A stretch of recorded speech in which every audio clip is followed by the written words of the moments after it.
नमस्कार मेरे दोस्तों साथियों, मैं सिद्धांत स्वागत करता हूं आपका पेपर हैकर चैनल में।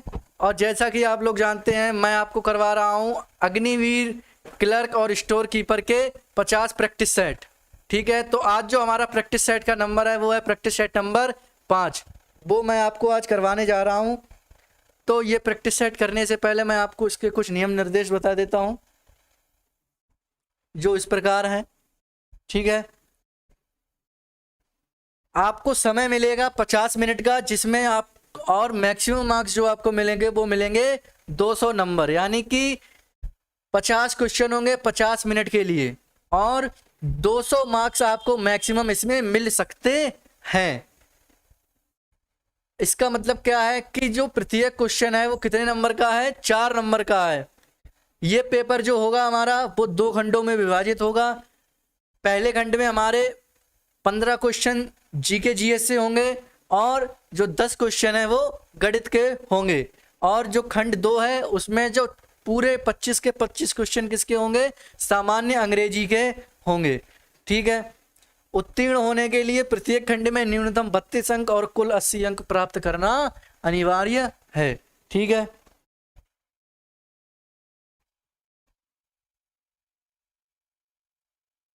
चलिए पहला क्वेश्चन है हमारा, कालीकोटा राक्षसी तंगड़ी का युद्ध जो है वो कब हुआ था? ए ऑप्शन है हमारा 1524 में, बी है 1526 में, सी है 1565 या डी है 1575। चलिए बताइए जरा।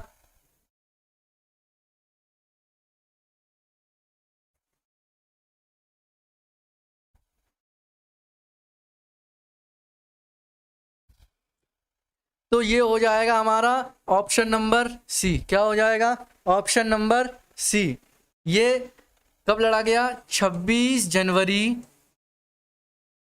1565 को लड़ा गया था। ये स्थान, ये जो गांव है राक्षसी तंगड़ी, ये स्थान जो है तालीकोटा, ये राक्षसी तंगड़ी के निकट एक स्थान है जहां पर यह युद्ध लड़ा गया था, जो वर्तमान में क्या यहाँ पर है?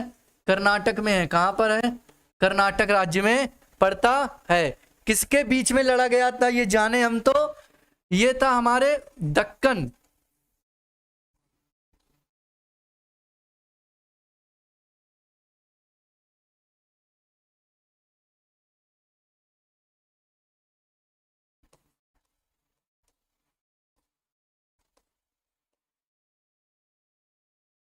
ये था हमारा दक्कन के सल्तनतों और विजयनगर साम्राज्य के मध्य में लड़ा गया था, जिसमें विजयनगर साम्राज्य की हार हुई थी। ठीक है,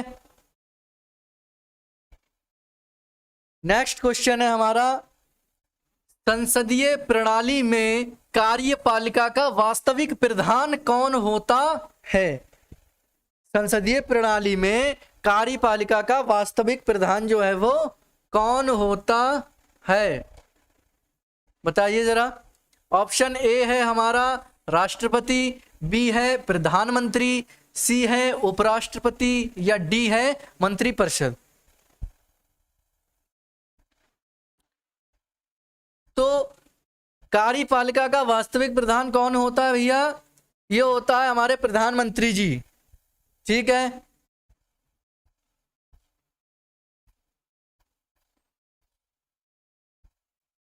नेक्स्ट क्वेश्चन है, भारत में सबसे बड़ा नदी द्वीप कौन सा है? यानी कि भारत में पूछ रहे हैं कि सबसे बड़ा नदी द्वीप कौन सा है। ए माजुली द्वीप है, बी गुंडू द्वीप है, सी दीव है, या फिर इनमें से कोई भी नहीं। बताइए जरा। तो ये हो जाएगा हमारा ऑप्शन नंबर ए, माजुली द्वीप जो है वो क्या है? सबसे बड़ा नदी द्वीप है। कहाँ है ये? ये है हमारा असम में। कहाँ है? असम में। और बात करें किस नदी पर, तो ये है हमारा ब्रह्मपुत्र नदी पर। किस पर? ब्रह्मपुत्र नदी पर। ठीक है,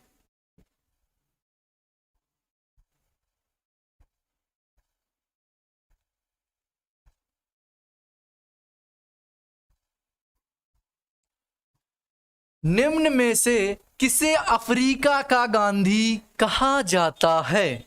ऑप्शन ए है एम के गांधी, बी है नेल्सन मंडेला, सी है मीर करजाई, या फिर डी है मार्टिन लूथर।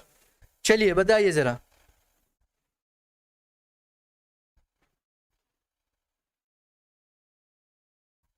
तो इसका कौन सा वाला ऑप्शन सही होगा? इसका होगा हमारा option number B, Nelson Mandela. Africa का गांधी किसे कहा जाता है? नेल्सन मंडेला जी को कहा जाता है। नेक्स्ट है, अंतरराष्ट्रीय न्यायालय का मुख्यालय कहाँ है? अंतरराष्ट्रीय न्यायालय का मुख्यालय कहाँ है? ऑप्शन ए है हेग, बी है न्यूयॉर्क, सी है पेरिस, या डी है जिनेवा। चलिए बताइए जरा।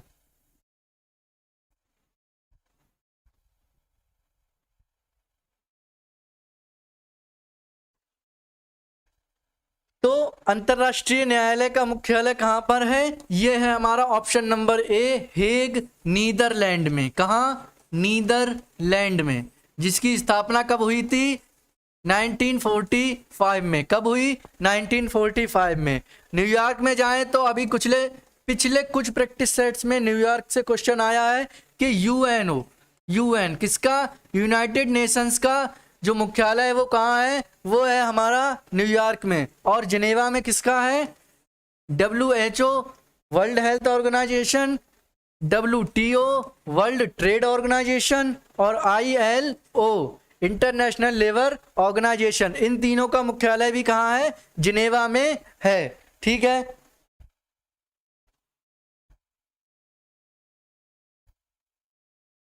नेक्स्ट हमारा क्वेश्चन है, LED का पूर्ण रूप क्या है? Option number A, liquid emitting device, B है लाइट इनहांसिंग डायोड, सी है लाइट इमिटिंग डायोड, या डी है लाइट इमिटिंग डिवाइस। बताइए जरा।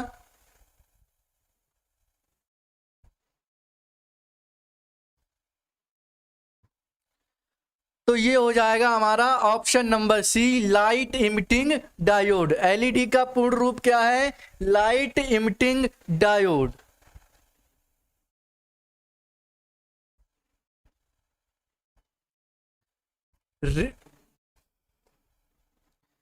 रेडियो एक्टिविता किससे मापी जाती है? Option A hydrometer, B Geiger Muller counter, C है सीस्मोमीटर, या डी है अमीटर। बताइए जरा।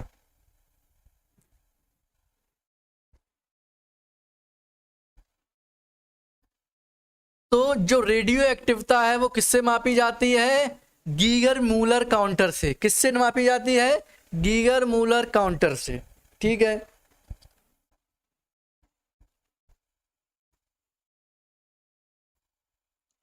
नेक्स्ट क्वेश्चन है कि गुब्बारे में कौन सी गैस भरी जाती है? ए ऑप्शन है हमारा हाइड्रोजन, बी है ऑक्सीजन, सी है हीलियम, या डी है कार्बन डाइऑक्साइड। बताइए जरा।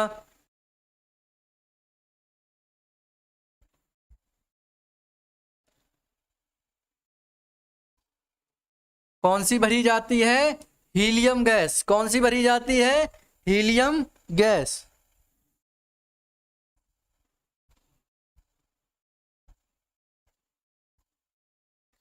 नेक्स्ट है, निम्न में से कौन अम्लीय वर्षा का मुख्य कारक है? A option ozone, B ammonia, C sulphur dioxide, या डी है मोनो ऑक्साइड। बताइए जरा।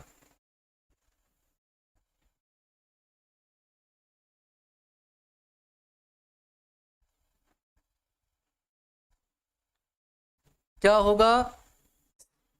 सल्फर डाइऑक्साइड, अम्लीय वर्षा।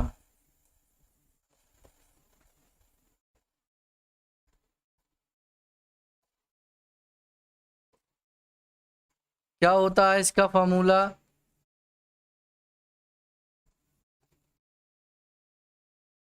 यही होती है ना, इसी को बोलते हैं अम्लीय वर्षा। और इसका pH मान होता है कितना? 5.4। कितना? 5.4।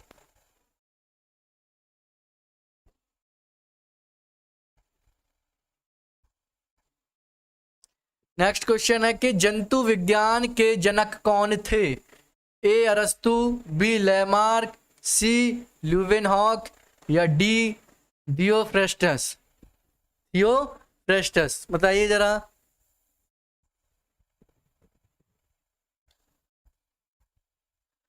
कौन थे? अरस्तु। कौन थे? अरस्तु, जिनको इंग्लिश में बोलते हैं अरिस्टोटल। कौन थे जंतु विज्ञान के जनक?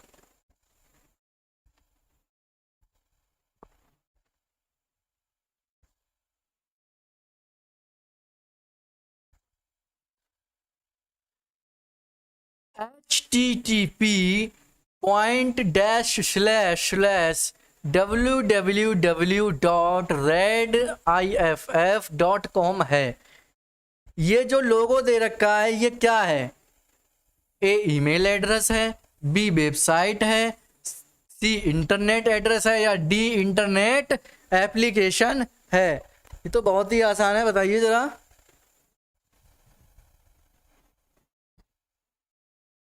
तो ये क्या हो जाएगा? ये हमारी एक वेबसाइट का प्रकार है। क्या है? ये एक हमारी एक वेबसाइट है।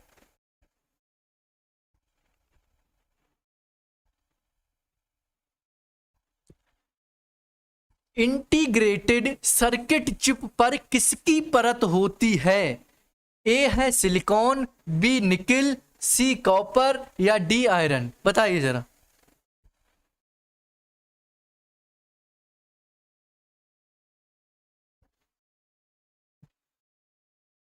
किसकी होती है? सिलिकॉन की। किसकी? सिलिकॉन की परत होती है।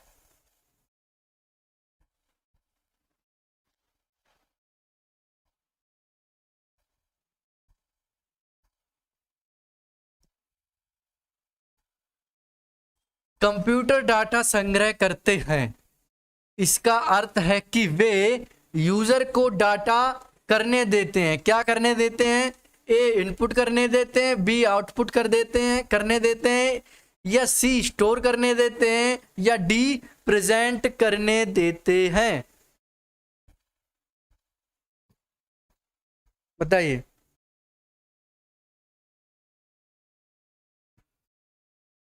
चलिए, कह रहे हैं कि कंप्यूटर जो है डाटा को संग्रह करता है यानी इकट्ठा करता है। तो इसका मतलब क्या है कि वह यूजर को डाटा क्या करने देता है?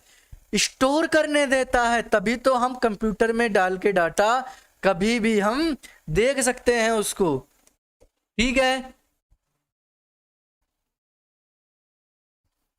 नेक्स्ट क्वेश्चन है कि निम्न में से कौन सा प्रोग्राम कंप्यूटर के विभिन्न भागों को नियंत्रण करता है और प्रयोक्ता को कंप्यूटर के साथ इंटरैक्ट करने देता है? A utility software, B database program, C word processing software या डी ऑपरेटिंग सिस्टम? बताइए जरा।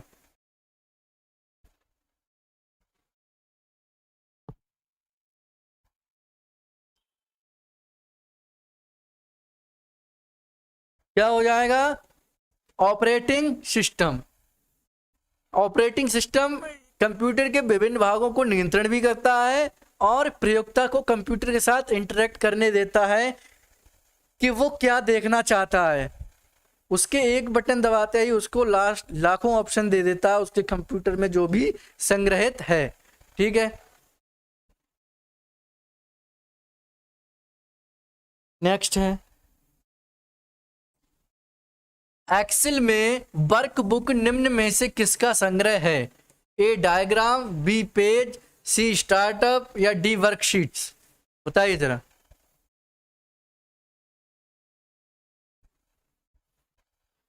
एक्सेल में वर्कबुक किसका संग्रह होता है? वर्कशीट्स का। किसका? वर्कशीट्स का संग्रह होता है। अब नेक्स्ट जो हमारा सेक्शन शुरू होने वाला है वो है हमारा मैथ्स का। किसका? मैथ्स का। चलिए, एक गांव की 1/3 भाग जनसंख्या जो है वो अशिक्षित है। यदि अशिक्षितों की संख्या 2064 है तो शिक्षितों की संख्या और गांव की जनसंख्या ज्ञात करो। क्या हम मान सकते हैं? माना गांव की जनसंख्या कितनी मान लें हम? x मान लें। कितनी? x मान लें। अब अशिक्षित कितनी है?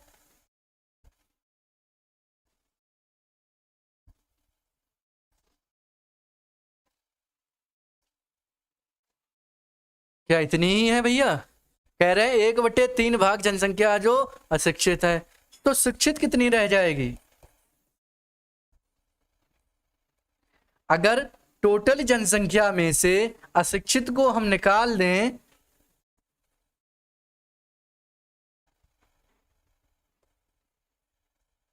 तो क्या हमें शिक्षित जनसंख्या प्राप्त हो जाएगी? तो क्या हो जाएगी ये?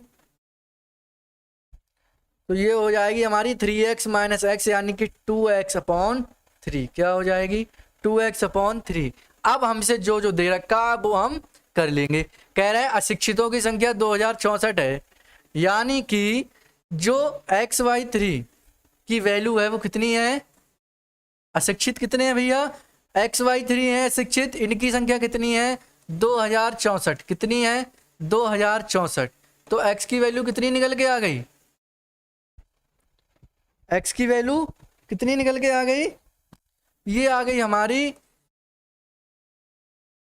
इसकी इधर गुणा कर देंगे तो 6192। अब x की वैल्यू क्या पूछ रहे हैं हमसे? टोटल जनसंख्या 6192 हमें पता चल गई, लेकिन अभी शिक्षित बचे हुए हैं। शिक्षित कितने हैं?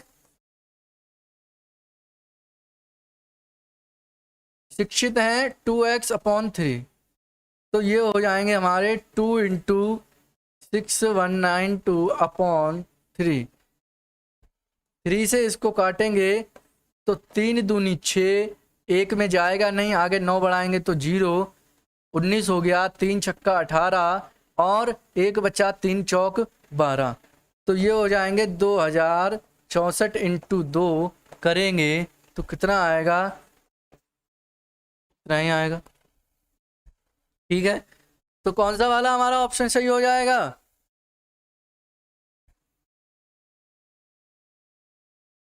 ऑप्शन नंबर ए। 4128 कितने हैं उस गांव में? शिक्षित लोग हैं, और टोटल जो जनसंख्या है वो कितनी है?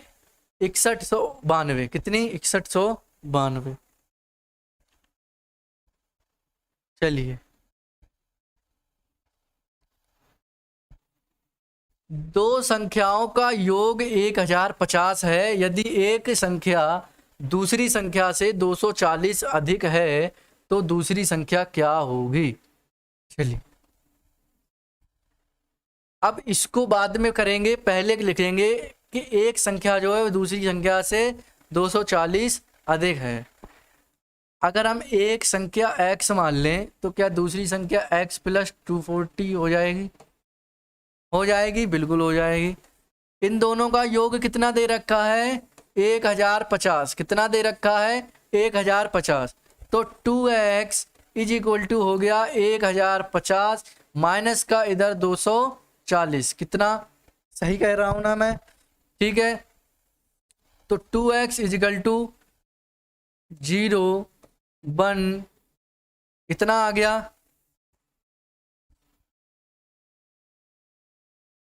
क्या इतना आ गया? नहीं आ गया भैया? बताइए जरा। x की वैल्यू 405 आ गई या नहीं आ गई? ठीक है,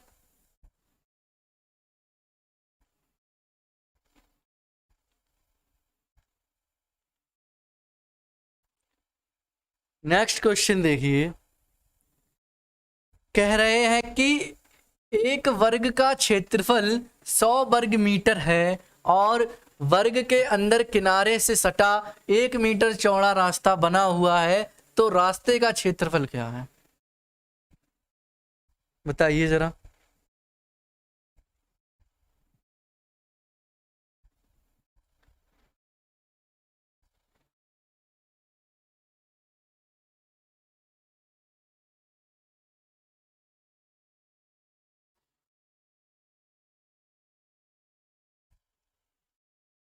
क्या ये वर्ग बना है? वर्ग क्या होता है? जिसकी चारों भुजाएं कैसी हो? समान हो। कैसी हो? समान हो।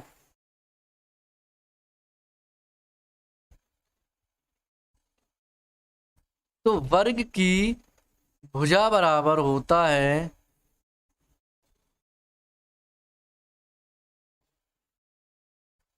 ठीक है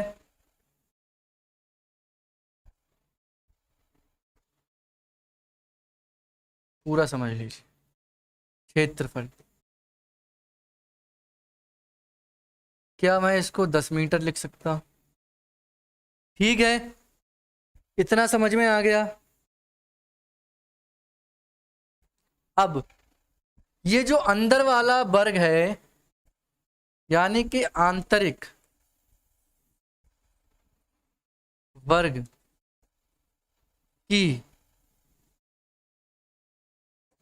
प्रत्येक भुजा कितनी हो जाएगी?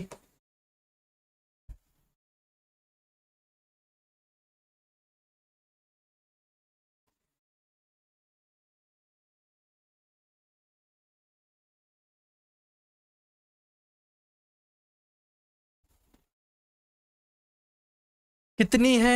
10 है ठीक है। बाहर वाले की कितनी है भुजा? एक 10 है, दो इसकी भी होंगी।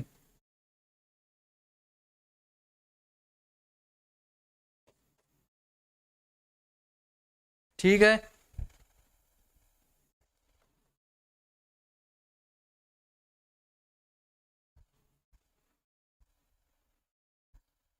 कितनी आ गई? 8 मीटर। कितनी आ गई? 8 मीटर। अब क्या करना है हमें? अब हमें निकालना है रास्ते का अभीष्ट क्षेत्रफल। ये होता है हमारा बराबर होता है किसके? बाह्य भुजा के वर्ग के और आंतरिक भुजा के वर्ग के बराबर। ठीक है कुछ जगह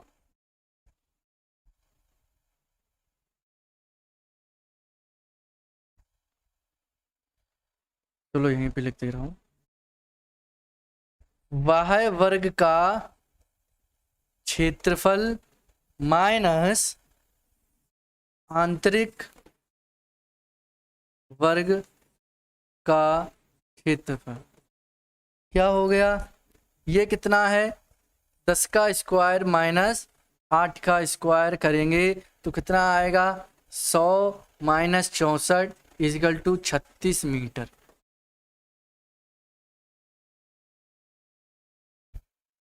ठीक है इतना ही आएगा। तो कौन सा वाला ऑप्शन हमारा सही हो जाएगा? Option number C is the right answer.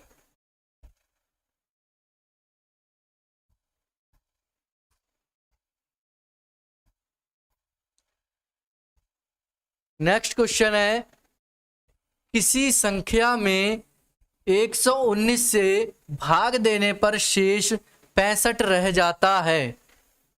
यदि उस संख्या में 17 से भाग दिया जाए तो शेषफल क्या होगा?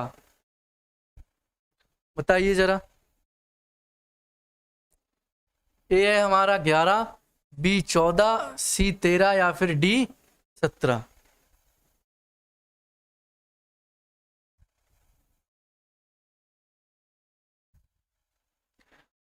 तो एक सूत्र होता है कि भाज्य बराबर भाजक गुणा भागफल प्लस शेषफल।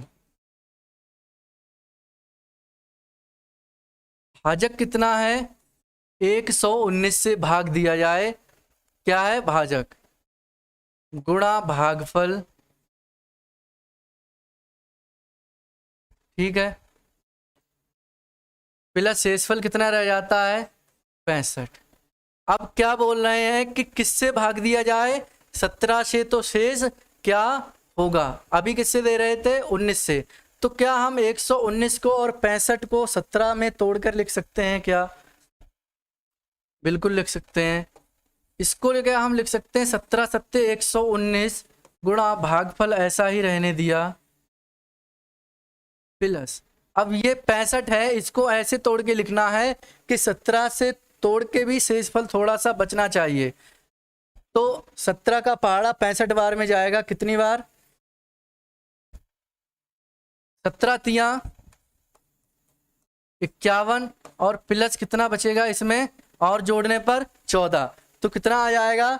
65 आ जाएगा। ठीक है, अब क्या करेंगे? 17 को क्या करेंगे? कॉमन ले लेंगे। क्या करेंगे? 17 को कॉमन ले लेंगे। ठीक है, तो ये बचेगा हमारा 7 गुणा भागफल प्लस 3, और यहाँ पे कितना बचा? प्लस 14। ठीक है, तो 17 से भाग देंगे तो शेषफल कितना होगा? शेषफल ये हमारा प्लस वाला बच के आ गया, कितना? 14। कितना आ गया? 14 निकल कर आ गया। ठीक है,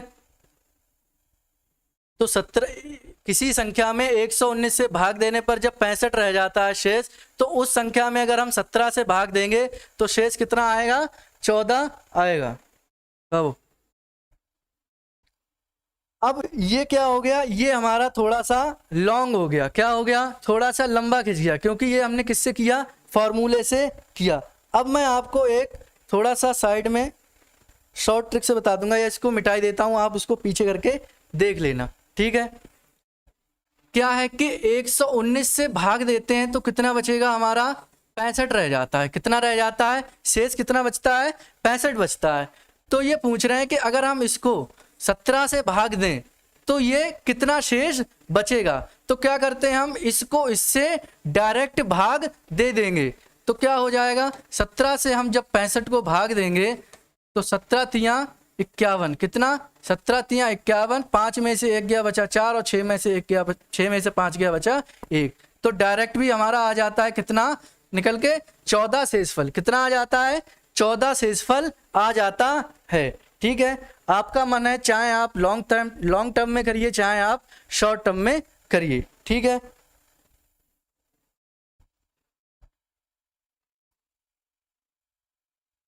नेक्स्ट है हमारा, किस धन का 10% वार्षिक ब्याज की दर से 3 वर्षों में साधारण ब्याज जो है कितना? 300 हो जाएगा। तो साधारण ब्याज बराबर क्या फॉर्मूला होता है?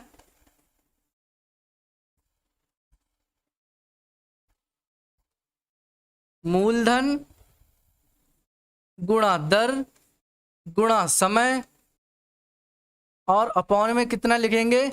100 लिख लेते हैं। क्या क्या दे रखा है? साधारण ब्याज दे रखा है हमें 300। कितना? 300 दे रखा है। मूलधन x मान लेंगे, और दर कितनी दे रखी है? 10%। कितनी? 10%, और समय है 3 वर्ष का, अपॉन में 100। ठीक है, क्या करेंगे? ये 100 इधर गुणा कर लेंगे तो ये कितना हो जाएगा? 300 इंटू 100, और ये जो 10 इंटू 3 है ये कहाँ ले आएंगे? ये नीचे ले आएंगे, और बराबर में निकल के आ जाएगा x का मान। इसको काटा इससे तो ये कितनी बार में गया? 10 बार में। कितनी बार में? और इसको इससे काटा तो 3 एकम 3, ये कितना गया? 100 बार में। तो अब इसकी हम गुणा कर देंगे तो x की वैल्यू कितनी निकल के आ जाएगी? x की वैल्यू निकल के आ जाएगी 1000। कितनी निकल के आएगी? 1000। तो मूलधन हमारा कितना था? 1000 रुपया था। कितना था? 1000। तो ऑप्शन कौन सा सही होने वाला है? Option number B. ठीक है,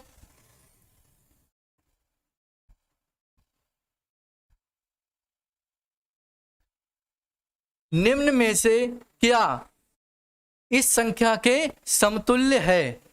तो ऑप्शन में देख के करेंगे। ऑप्शन में हमें क्या दे रखा है? प्रतिशत दे रखा है। क्या दे रखा है? प्रतिशत दे रखा है। तो किसी भी संख्या का जब हम प्रतिशत निकालते हैं तो उसकी गुणा किससे करते हैं? 100 से करते हैं। तो संख्या लिख लेंगे 10.01, और इसकी किससे गुणा कर देंगे? 100% से। किससे? 100% से। और तो क्या निकल कर आ जाएगा हमारा? ये जो अंक हैं ये इधर आ जाएंगे, तो कितना आ जाएगा? 1001%। कितना आ गया? 1001%। क्या ऑप्शन में है? बिल्कुल है। कौन सा? Option number C is the right answer. ठीक है,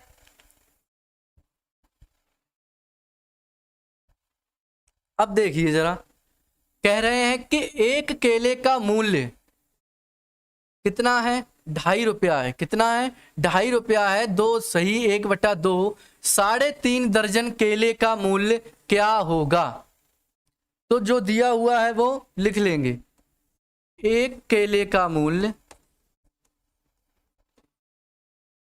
कितना दे रखा है, 2 सही 1/2, इसको हम लिख सकते हैं 2 दूनी 4 और 1 5/2। ठीक है। अब कह रहे हैं 3.5 दर्जन केलों का मूल्य क्या होगा। एक दर्जन में कितनी संख्या होती है, 12। कितनी होती है, 12। अब किसकी पूछ रहे हैं, 3.5 दर्जन केलों का मान पूछ रहे हैं। किसका पूछ रहे हैं, 3.5 दर्जन का। तो क्या हम 3.5 दर्जन बराबर लिख सकते हैं 12 × 3.5? बिल्कुल लिख सकते हैं। लिख सकते हैं, नहीं लिख सकते हैं? कितना आ गया, 42 आ जाएगा। कितना आ जाएगा, 42। अब एक का कितना दे रखा है, 5/2। तो 42 का यानी कि 3.5 दर्जन का कितना हो जाएगा, 2 से काटा, 21 दूनी 42 और 21 पंजे 105। कितने, 105 रुपया। ऑप्शन नंबर कौन सा सही होने वाला है, ऑप्शन नंबर डी जो है वो सही होने वाला है।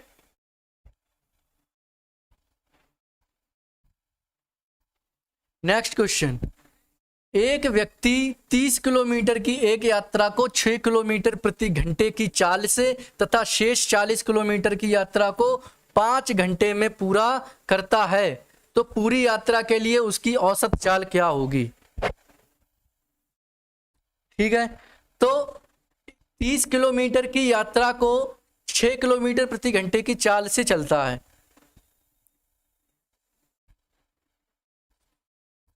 समय निकल आएगा, समय बराबर दूरी बटे चाल। ठीक है। दूरी कितनी चलता है, 30 किलोमीटर, और चाल कितनी है, 6 किलोमीटर की। तो कितने समय में कवर करता है, 5 घंटे में। और बाकी की जो 40 किलोमीटर की यात्रा है वो कितने में करता है, 5 घंटे में करता है। तो क्या हो जाएगा, औसत क्या पूछ रहे हैं, औसत चाल। क्या पूछ रहे हैं, औसत चाल। औसत चाल बराबर होता है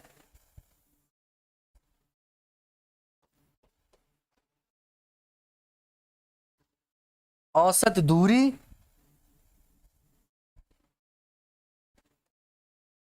बटे औसत समय। ठीक है। औसत दूरी कितनी है हमारी, पहले कितनी चलता है, 30 किलोमीटर, और शेष कितनी चलता है, 40 किलोमीटर, और समय कितना लेता है, 5 घंटे और 5 घंटे। तो ये हो गया हमारा 70/10। कितनी आ गई हमारी, 7 किलोमीटर प्रति घंटा। औसत चाल कितनी आ गई, 7 किलोमीटर प्रति घंटा।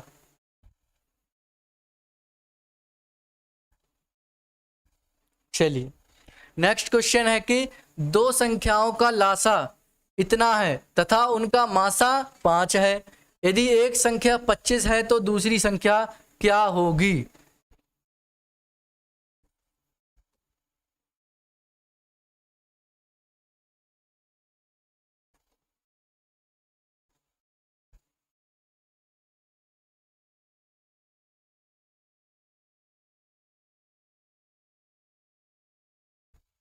ठीक है। प्रथम संख्या इंटू द्वितीय संख्या बराबर होती है लासा इंटू मासा के। प्रथम संख्या कितनी दे रखी है हमें, 25। दूसरी संख्या हमसे पूछ रहे हैं, लासा दिया हुआ है 225 और मासा दे रखा है 5। कितना, 5। क्या 25 नेमा 225 होते हैं? और x बराबर कितना आ जाएगा,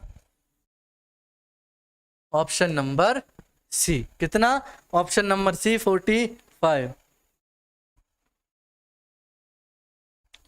नेक्स्ट आ जाइए, कह रहे हैं कि ये संख्या दे रखी है, इसमें 5 के स्थानीय मान तथा इसके अंकित मान में कितना अंतर है। ठीक है।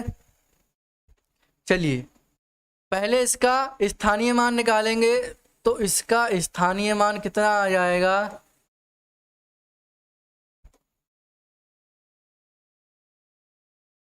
5 इंटू, क्या इतना ही आएगा स्थानीय मान, और इसी का हमें क्या निकालना है, अंकित मान। तो अंकित मान कितना निकल के आ जाएगा, तो अंतर पूछ रहे हैं स्थानीय मान और अंकित मान में, घटा दीजिए, 5 बचा, यहाँ 9 बचा, यहाँ भी 9 बचा, और यहाँ क्या बचा, 4 बचा। कौन सा वाला ऑप्शन सही होने वाला है, ऑप्शन नंबर सी, 4995। कितना, 4995। अब नेक्स्ट जो हमारा टॉपिक खंड शुरू होने वाला है वो है इंग्लिश का। किसका, इंग्लिश का। चलिए क्वेश्चन 26 से 28 fill in the blanks with suitable preposition. जो 26 से 28 क्वेश्चन है वो किस पर बेस्ड है, प्रीपोजिशन पर है, उनमें सुइटेबल जो उनके अनुसार प्रीपोजिशन हमें यूज करनी है। ए है 26 है हमारा, bread is usually made dash wheat. A option है ऑफ, बी है फ्रॉम, सी है विद, या फिर डी है bye.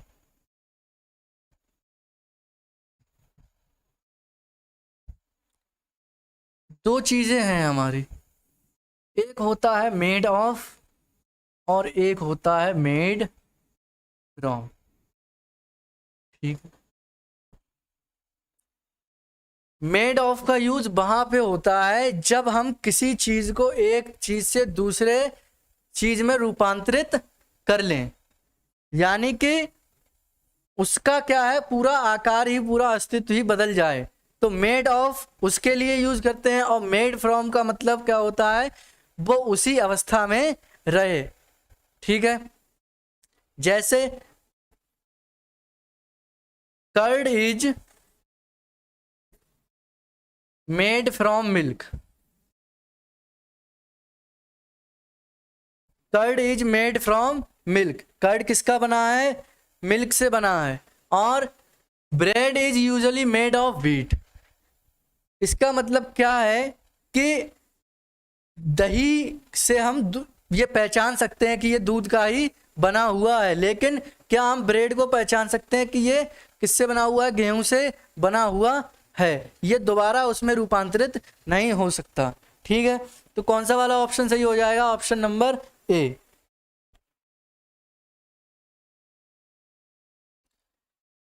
They live the 5th floor, A option in, B 2, C on, या फिर डी एट। वे रहते हैं ऑन द 5th फ्लोर, कहाँ रहते हैं, 5th फ्लोर पर। ठीक है, नेक्स्ट है my cousin will arrive Sunday. क्या होगा, इन होगा, एट होगा, द होगा, या ऑन होगा, बताइए जरा। तो ये हो जाएगा हमारा ऑन संडे। क्या हो जाएगा, ऑन संडे। 29 से 30 दो क्वेश्चन दे रखे हैं। In the following questions out of the 4 alternatives choose the one which can be substituted for the given words या सेंटेंस। नेक्स्ट क्या है हमारे, वन वर्ड सब्स्टिट्यूशन है।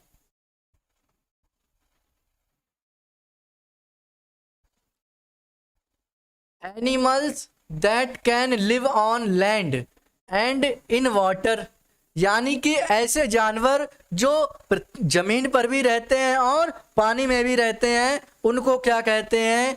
ए है एंथ्रोपॉइड्स, बी है एक्वाटिक्स, सी है एम्फीबियंस, या डी है एक्वारियंस। बताइए जरा।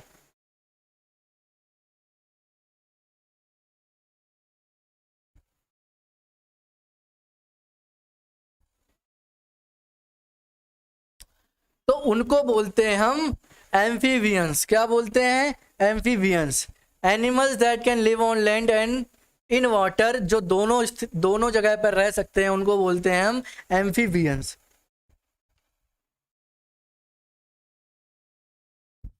नेक्स्ट है to run away with a lover. यानी कि किसी प्रेम करने वाले से दूर भागना क्या कहलाता है? ए डिसीव, बी चीट, सी एस्केप या डी इलोप, क्या कहलाता है बताइए जरा। तो ये कहलाता है हमारा डी इलोप। क्या कहलाता है? इलोप।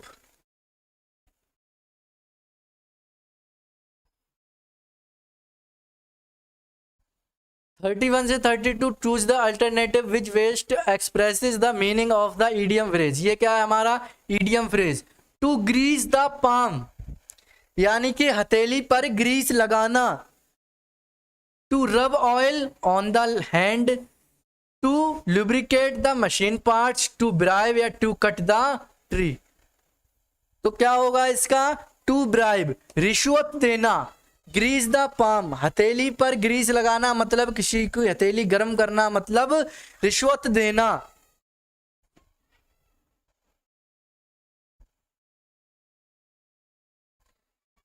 चीक वाई जॉल, चीक वाई जॉल, यानी कि चीक्स क्या होते हैं? हमारे गाल होते हैं। जॉल हमारे अंदर की जॉ लाइन जो होती है, तो वो क्या होते हैं? एक दूसरे के नजदीक होते हैं। नजदीक होते हैं या नहीं है? ये हमारे गाल हैं और यहाँ अंदर ही हमारे क्या है? जॉल्स हैं। ठीक है, तो क्या हो जाएगा? Close together. वो क्या है? चीक वाई जॉल हैं, एक दूसरे के बहुत ही क्लोज हैं। Choose the most appropriate answer of the question from the choice given that sense does not change. चलिए भाई, अब इनके अनुसार हमें चलना है।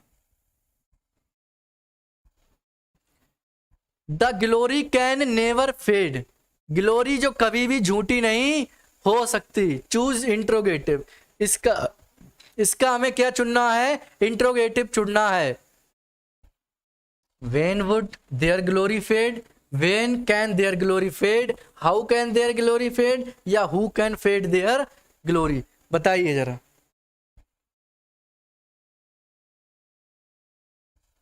क्या हो जाएगा?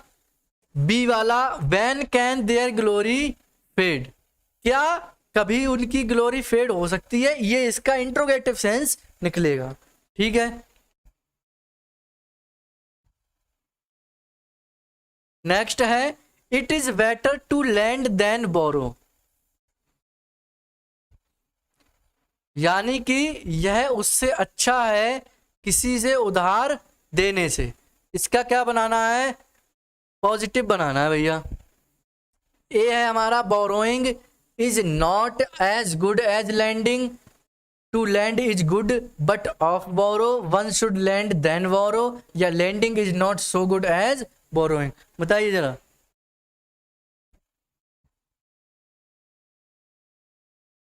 क्या हो जाएगा? A borrowing is not as good as landing.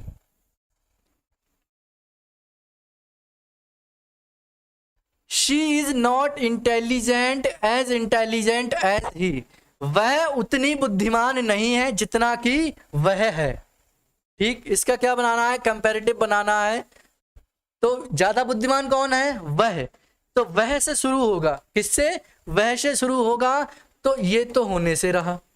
अब he is more intelligent than her या he is more intelligent than she, तो क्या हो जाएगा इसका? Option number C, he is more intelligent than सी।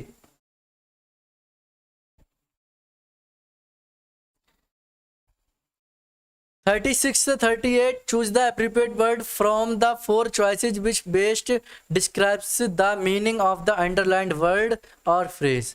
चलिए भाई,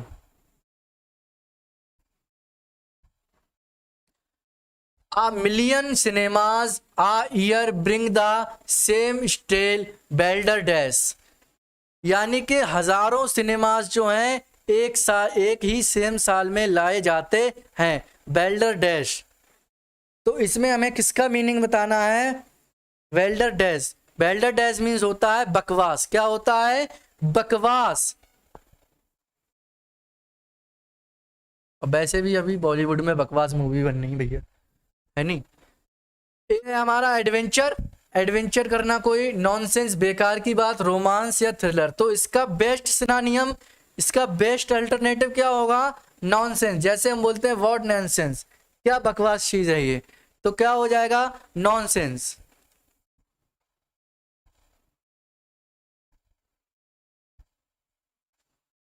there must be lively discussion of Indian authors if we are to foster our knowledge. Foster का मतलब होता है पालन पोषण करना, उसको आगे ले जाना, प्रमोट करना या चेरिश करना, नॉरिश करना या फिर नर्चर करना। तो क्या हो जाएगा, ऑप्शन नंबर डी, नर्चर करना। नॉरिश क्या होता है, नॉरिश होता है पोषण करना, यानी कि खिला पिलाकर पोषण करना। तो भैया हम अपनी संस्कृति को खिलाएंगे पिलाएंगे थोड़ी ना। प्रमोट, जो पहले से ही कोई नई चीज आ रही है प्रमोट उसको किया जाता है। चेरिश, ठीक है, तो क्या हो जाएगा, डी।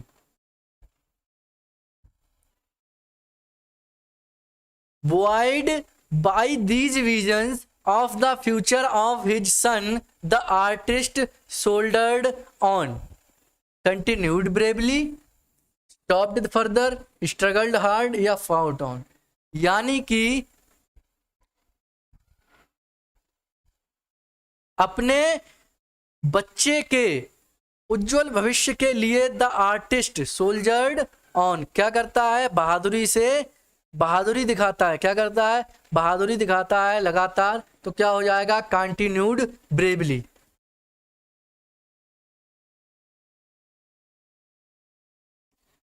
नेक्स्ट आ गया, choose the appropriate word which is opposite in meaning of the given underlined word. अब जो अंडरलाइंड वर्ड हैं उनके हमें एंटोनियम बताने हैं।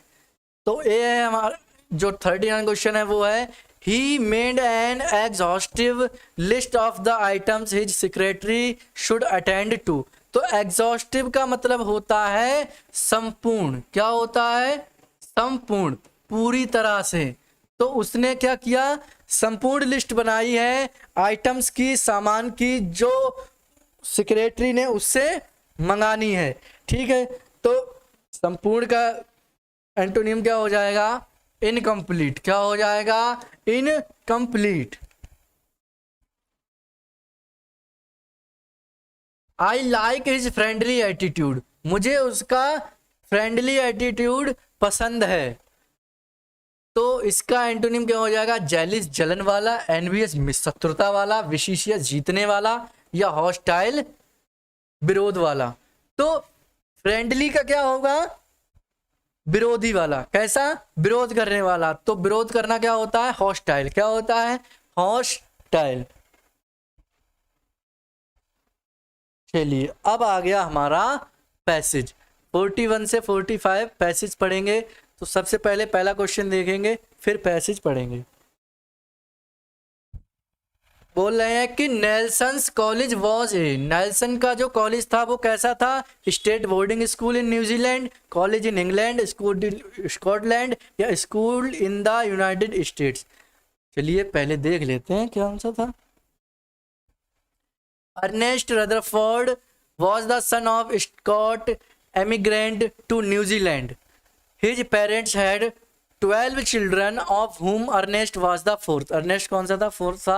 His education was in a state primary school from which children at the age of 13 could grants of scholarships to secondary schools and to the universities। Rutherford had no intention of following an academic career। He was a bookworm। तो क्या पहला वाला पता चल गया हमें, बताइए, क्या पहला वाला हमें पता चल गया? बिल्कुल पता चल गया। कौन सा था, state boarding school in New Zealand. ठीक है, नेक्स्ट क्वेश्चन है, Rutherford set for a scholarship test because he was an outstanding student, he was a bookworm, he thought of following an academic career या his masters wanted him to do that. तो चलिए पढ़ते हैं थोड़ा सा। He was not a bookworm. He was good in any rough and tumble game and a keen football player, but he was good at Latin and he had a passion for music and a mechanical bent of mind. At Nelson College, a stud boarding school, he was an outstanding pupil. He set an scholarship Canterbury College, and this was because his master accepted it of him and he won it.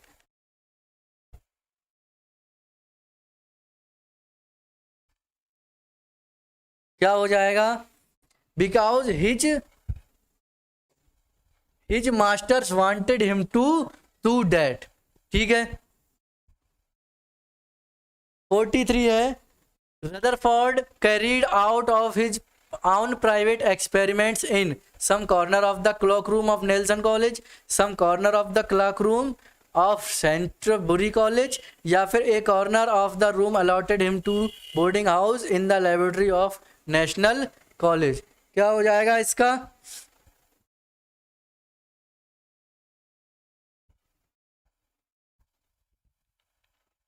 तो चलिए पढ़ते हैं.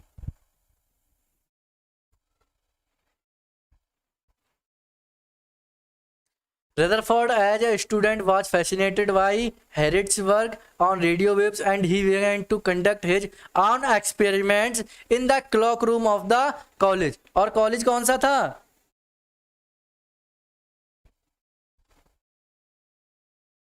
College दे रखा है, ये वाला college था, सेंटरबरी college. तो क्या हो जाएगा?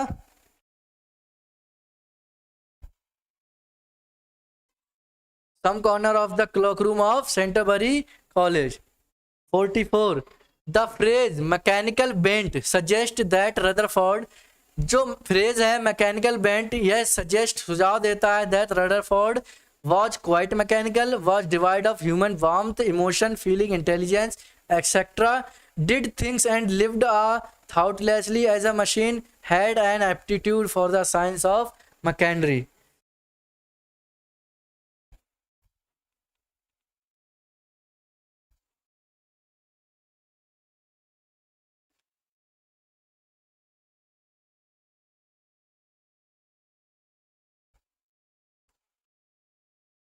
तो मैकेनिकल बेंट जो फ्रेज है, इसका मीनिंग होता है had an aptitude for the science of machinery, यानी कि एक जज्बा होना चाहिए साइंस मैकेनरी के मैकेनिज्म में. ठीक है.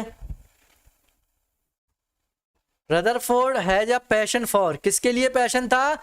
म्यूजिक के लिए पैशन था भाई, अभी पीछे पड़ा है. किसके लिए था? म्यूजिक के लिए पैशन था. किसके? रदरफोर्ड के लिए. नेक्स्ट फिर से पैशन है, पैसेज है हमारा. Read the passage carefully and answer the question that follow. चलो. What does science liberate us from? It liberates us from, यानी कि साइंस हमें क्या करने की स्वतंत्रता देती है. चलिए. It is to progress in human sciences that we must look to undo the evils which have resulted from our knowledge of the physical world hastily and specifically acquired by populations unconscious of the changes in themselves that the new knowledge of made imperative. The road to a happier world than any known past lies upon before us if atavistic destructive passions can be kept in leash while the necessary adaptations are made.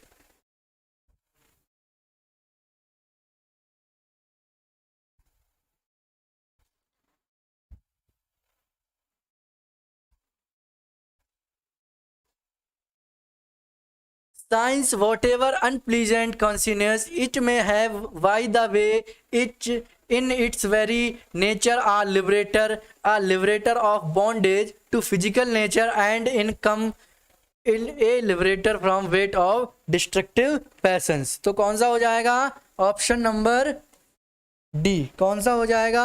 Option number D, slavery to physical nature and from destructive passions. ठीक है. Next है to carve out a bright future a man should try to avoid dangers, overcome fears and dangers, cultivate a positive outlook या analyze dangers that lie ahead.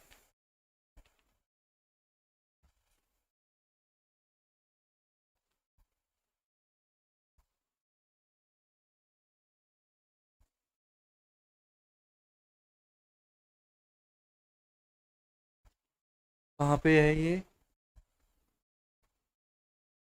We must learn to think rather less of the dangers to be avoided than the good that we will lie within our grasp. If we can believe in it, let it dominate our thoughts. Science, whatever unpleasant consciousness it may have, by the way, is in its very nature a liberator of bondage to physical nature, and into come a liberator from the weight of destructive. We are on the their soul of utter disaster or unprecedented by glorious achievement. No previous age has been fraught with problems so immense, and it is so science that we must look for a happy future.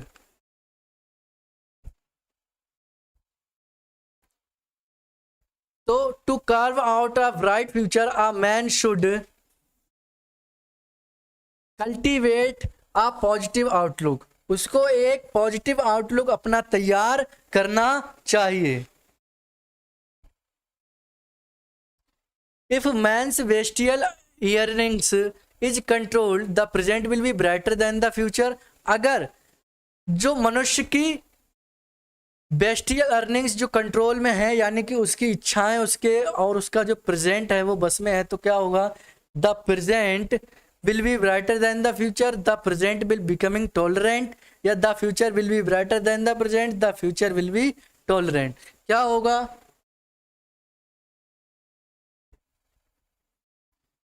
The future will be brighter than the present. जो future होगा, भविष्य होगा, वो और ज्यादा अधिक प्रभावशाली, चमकदार होगा, शानदार होगा. किससे? हमारे वर्तमान से. Fears and hopes according to the author. जो फियर्स और होप्स हैं, यानी कि डर और जो आशाएं हैं, ऑथर के अनुसार can yield good results, can bear fruit, are irrational, या are closely linked with the modern man. बताइए जरा क्या है? आर क्लोजली लिंक्ड, संबंधित है किससे? The life of modern man, कि जो आज का मनुष्य है वो किस तरह से अपनी जिंदगी जीता है. Should human sciences be developed because they will eliminate the destruction caused by a superficial knowledge by the physical world, या make us conscious of the changes in ourselves, make us conscious of the changing world, या provide more knowledge of the physical world. तो should human science be developed because, क्या human science को है वो और ज़्यादा developed होना चाहिए? बिकॉज दे विल, क्योंकि वे एलिमिनेट करती हैं, निकाल देती हैं द डिस्ट्रक्शंस, रुकावट को, caused by a superficial knowledge of the physical world. तो क्या हो जाएगा? ए वाला जो है ऑप्शन हमारा सही हो जाएगा. ठीक है, तो ये 50 क्वेश्चन हमारे पूरे हो चुके हैं इस प्रैक्टिस सेट के. ठीक है, मिलते हैं नेक्स्ट क्लास में नए प्रैक्टिस सेट के साथ. तब तक हमारे साथ जुड़े रहिए. वीडियो को लाइक करना ना भूलें और चैनल को सब्सक्राइब जरूर करें. ठीक है, और जैसा मैं आपको बताता आ रहा हूँ, आपसे कहता चला आ रहा हूँ कि इस वीडियो को या हमारे द्वारा पढ़ाई की जो भी वीडियो हैं, जो भी आपके साथी हैं, उनके साथ ज़रूर शेयर कर दीजिए. ठीक है, तो मिलते हैं नेक्स्ट क्लास में. चलिए, थैंक यू.